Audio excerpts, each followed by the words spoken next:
कि 1 से 4 तक के शब्दों के रूप तीनों लिंगों में चलते हैं। संख्या ज्ञानम पाठ का हिंदी अनुवाद वीडियो के अंत में आप देखें, क्योंकि पिछले वीडियो में मैंने हिंदी अनुवाद बहुत विस्तार से बताया है और इस वीडियो में हम अभ्यास कार्य करेंगे। अभ्यास कार्य हैं, हस्ते पंच अंगुल्य संति, हाथ में 5 उंगलियां होती है ना, तो पंच, और क्योंकि यहाँ अलग अलग दिया हुआ है, क्यों हमने पढ़ा था कि 5 से लेकर आगे की गिनती जो है वो सेम चलती है, कोई कुछ भी चेंज नहीं आता। तो हाथ में 5 उंगलियां होती हैं, तो पंच ये आ गया। एकह अश्वः, क्योंकि अश्वः पुल्लिंग है इसलिए यहाँ भी एकह आएगा। तो एकह अश्वः क्षेत्रे धावति, एक अश्व खेत में दौड़ता है या मैदान में दौड़ता है।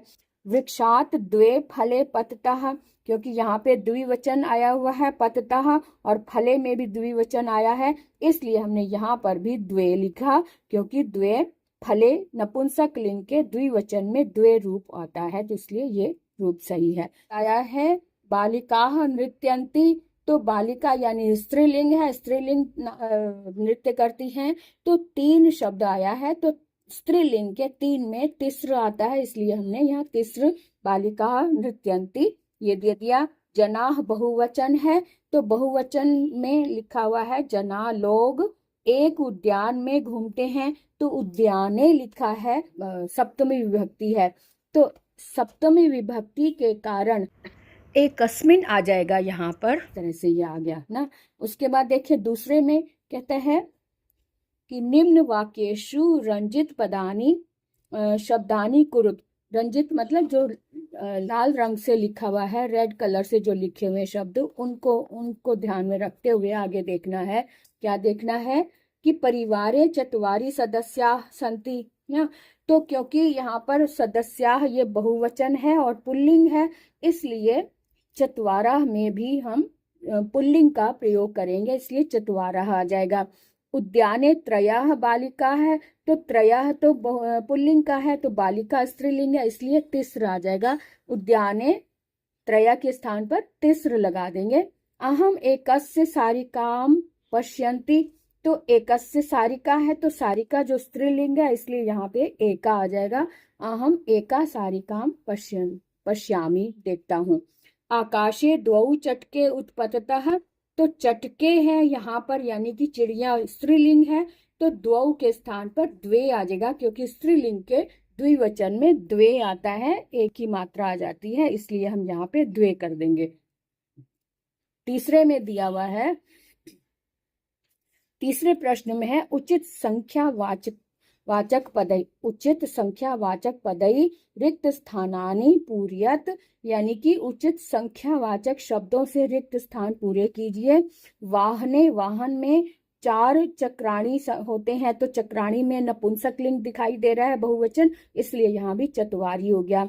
मुखे नेत्रे भवतः, मुख पर 2 नेत्र होते हैं, तो यहाँ पे मुखे एक ही मात्रा लगी है, नेत्रे में भी नेत्रे जो है वो नपुंसक लिंग में आता है, इसलिए नेत्रे में एक ही मात्रा, तो यहाँ भी एक ही मात्रा आएगी। मुख पर 2 नेत्र होते हैं।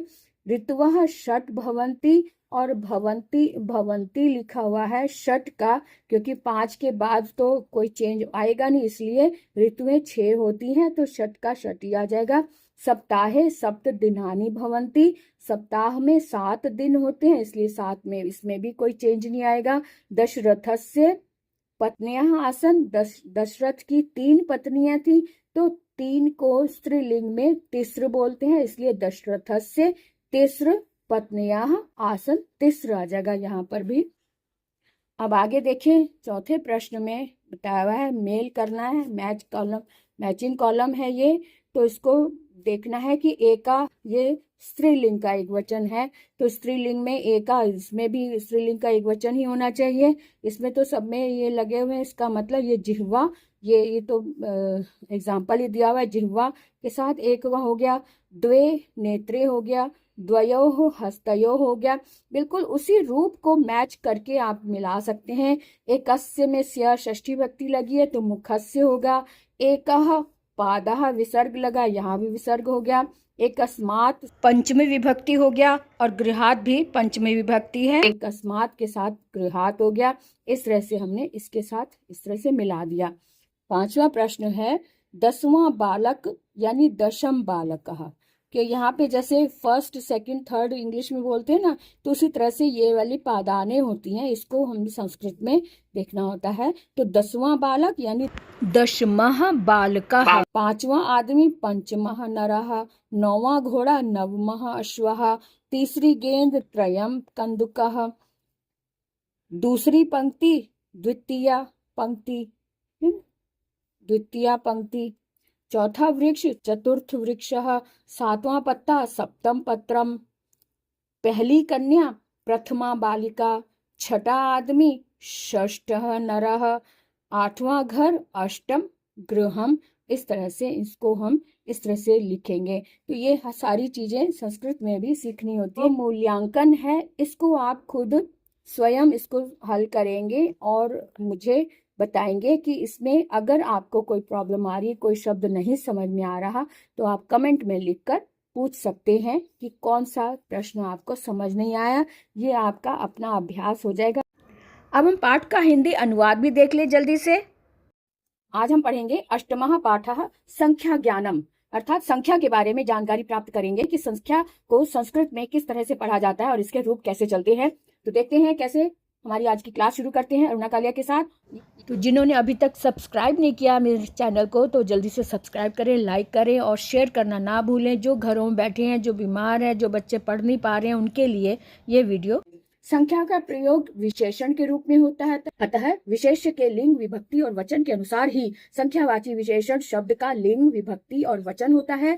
इस बात को ध्यान से सुनो, इस लाइन को, कि 1 से 4 तक के शब्दों के रूप तीनों लिंगों में चलते हैं।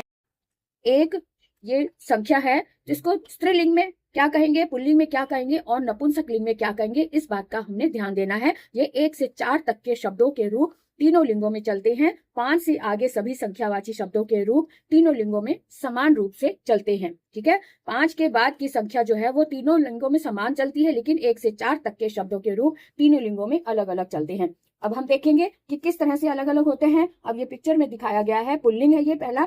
पुल्लिंग में एक को एकह यानी विसर्ग लगता है, जैसे कि बालक शब्द में बालकः विसर्ग लगा है। बिल्कुल इसी तरह से आप ध्यान रखोगे कि बालक शब्द पुल्लिंग शब्द है और अकारांत है, तो बालक में अगर विसर्ग लगा है तो एक में भी विसर्ग लगेगा अगर ये पुल्लिंग के लिए आया है। एकह बालकः पठति। अब ये स्त्रीलिंग है, स्त्रीलिंग में अंत में आ की मात्रा आती है, जिस तरह से बालिका शब्द में आ की मात्रा आई है, क्योंकि स्त्रीलिंग के शब्द रूप इस तरह से चलेंगे। अगर हमने लता के रूप अगर याद किए हैं तो लता को ध्यान में रख लो। अगर आपने बालिका शब्द रूप याद किए हैं तो बालिका शब्द को ध्यान में रख लो कि बालिका स्त्रीलिंग में आ की मात्रा अंत में आ रही है, तो एका में भी आ की मात्रा अंत में आएगी। तो एका बालिका पढ़ती, एक बालिका एक बच्ची पढ़ती है।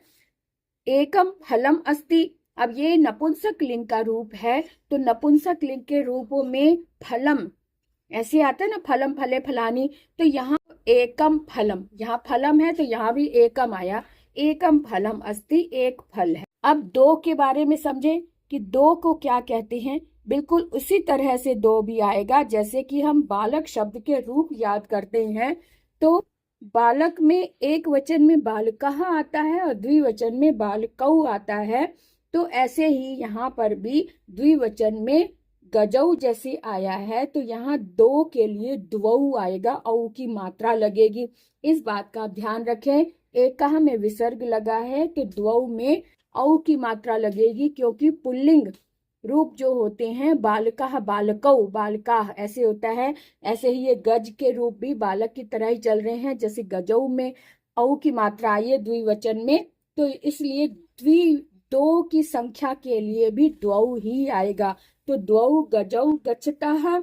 इसी तरह से देखो स्त्रीलिंग के रूप देख लो, सह तौ ते होता है ना, तो तौ सह तौ ते, तो इसमें होता है पुल्लिंग में। स्त्रीलिंग को आप इस तरह से याद करो, बालिका बालिके बालिका आ रहा है, या फिर अगर हम कहें सा ते ताह को ध्यान में रख लो, तो सा में आ की मात्रा है और ते में ये द्विवचन में ते आ रहा है, तो यहाँ पर भी द्वे 2 संख्या के लिए द्वे आ गया। इसमें सातेता आता है और इसमें फलम फले फलानी इस तरह से आता है। जैसे फलम फले द्विवचन में एक ही मात्रा आती है, इसलिए यहाँ पर भी द्वे यानी एक ही मात्रा आ रही है। तो इस बात को आप इसके साथ जोड़कर याद रख सकते हैं। तो द्वौ बालकौ में द्वौ आता है द्विवचन में, इसलिए द्वौ। स्त्रीलिंग के द्विवचन में ए आता है, इसलिए द्वे। और नपुंसक लिंग में भी दो के लिए द्विवचन में एक ही मात्रा आती है, जैसे फलम फले, तो यहाँ पर भी द्वे आ रहा है। तो द्वे फले स्तः, दो फल हैं। द्वे चटके वृक्षे तिष्ठतः, दो चिड़िया वृक्ष पर बैठी हैं। दो गजौ गच्छतः, दो हाथी जाते हैं। इस तरह से इनका हम ध्यान रख सकते हैं। अब 3 की गिनती की ओर चलते हैं कि 3 को संस्कृत में क्या कहते हैं।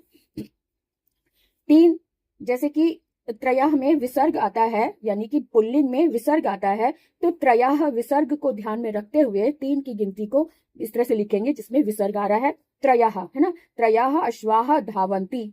अब यहाँ पे स्त्रीलिंग में हमने तिस्र लगाना है, तिस्रः शिक्षिकाः आगच्छन्ति, क्योंकि 3 जो है, 3 की संख्या जो है बहुवचन में ही गिनी जाएगी और 2 की संख्या को हमेशा ही द्विवचन में ही रखा जाएगा, क्योंकि 2 खुद द्विवचन है और 1 के जो वचन होते हैं 1 हमेशा ही एक वचन में आएगा। इस बात का भी आपने ध्यान रखना है। तो त्रयः बहुवचन है, तो बहुवचन के आधार पर त्रयः अश्वाः धावन्ति, और स्त्रीलिंग में तिस्रः विसर्ग लग रहा है, यह ध्यान रखो, और तिस्र आ रहा है। तिस्रः शिक्षिकाः आगच्छन्ति, 3 शिक्षिकाएं आती हैं। और नपुंसक लिंग में त्रीणि, यहाँ पे ये इस बात का ध्यान रख सकते हैं, इससे आप याद रख सकते हैं कि नपुंसक लिंग के बहुवचन में हमेशा ही आनी, लास्ट में आनी आता है, यानी नी आता है। तो नी को ध्यान में रखो कि यहाँ नपुंसक लिंग के 3 में त्रीणि आएगा, क्योंकि ये भी बहुवचन का रूप है और बहुवचन के शब्द रूप में लास्ट में नी आता है। तो यहाँ पे इसको ध्यान में रखते हुए आप याद कर रख सकते हैं कि त्रीणि फलानी सन्ति, 3 फल हैं,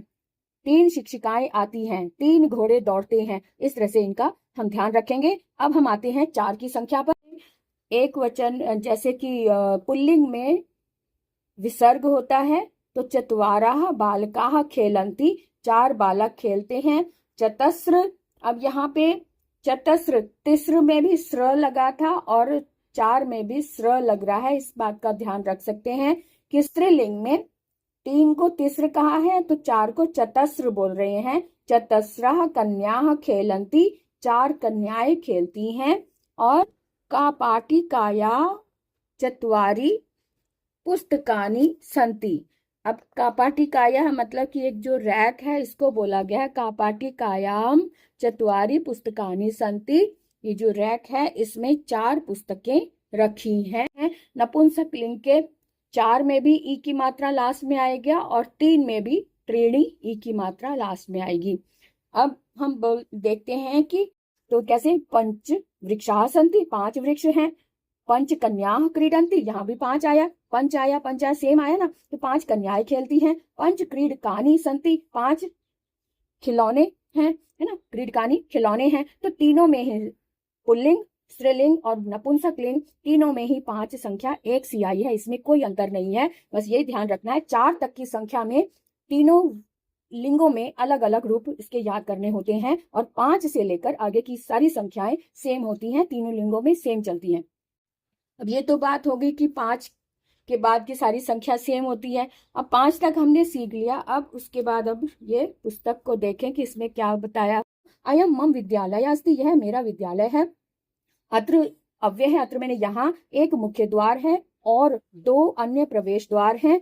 स्तः में भी द्विवचन लगा है ना, तो 2 प्रवेश द्वार हैं। 3 क्रीड़ा स्थान है, खेलने का मैदान है 3, और 4 विभाग और 4 विभाग हैं जिसमें कला, वाणिज्य और विज्ञान संगीत आदि सिखाया जाता है। मम विद्यालय 5 तलानि सन्ति, मेरे विद्यालय में 5 तल हैं, यानी कि 5 फ्लोर हैं। प्रथमे तले 6 कार्यालयाः सप्त प्रयोगशालाः च सन्ति, है ना, पहले तल में यानी फर्स्ट फ्लोर में 6 कार्यालय हैं, यानी 6 ऑफिस हैं और 7 प्रयोगशालाएं हैं। द्वितीय तले और दूसरे तल में संगीतस्य 8 कक्षाः सन्ति, दूसरे तल में संगीत की और 8 कक्षाएं लगती हैं।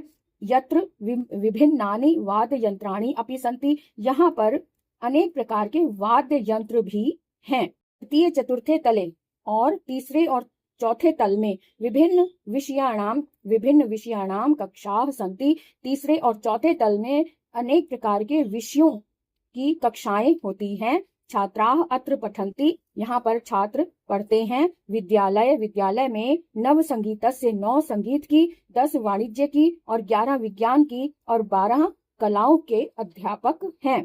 अत्र एकम सुंदरम उद्यानम अपि अस्ति, यहाँ एक सुंदर उद्यान भी है।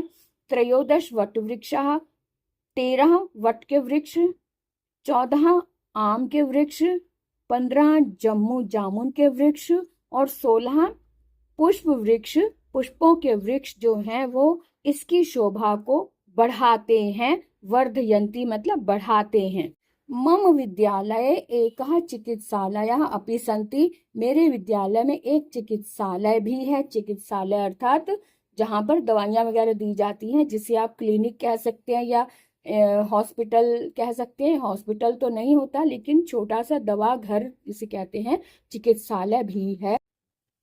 यत्र 17 पर्यंकः, यहाँ पर 17 पर्यंकः मैंने पलंग, रुग्णानां छात्राणां कृते सन्ति, यहाँ 17 पर्यंका रुग्णानां छात्राणां कृते सन्ति, यहाँ 17 पलंग रोगी छात्रों के लिए हैं। 18 सोपानानि छात्राणां आवागमने सहायकाः भवन्ति, और 18 सोपान, सोपान कहते हैं सीढ़ियों को, तो 18 सीढ़ियां छात्राओं के आने जाने में सहायक होती हैं। मम विद्यालयः 19 वर्षाणि पुरातनः सन्ति, मम विद्यालयः 19 वर्षाणि पुरातनः अस्ति, मेरा विद्यालय 19 वर्ष पुराना है। आगामी वर्षे अयं 20 वर्षाणि संपूर्णं करिष्यति, ततः एकं भव्यम आयोजनम भविष्यति।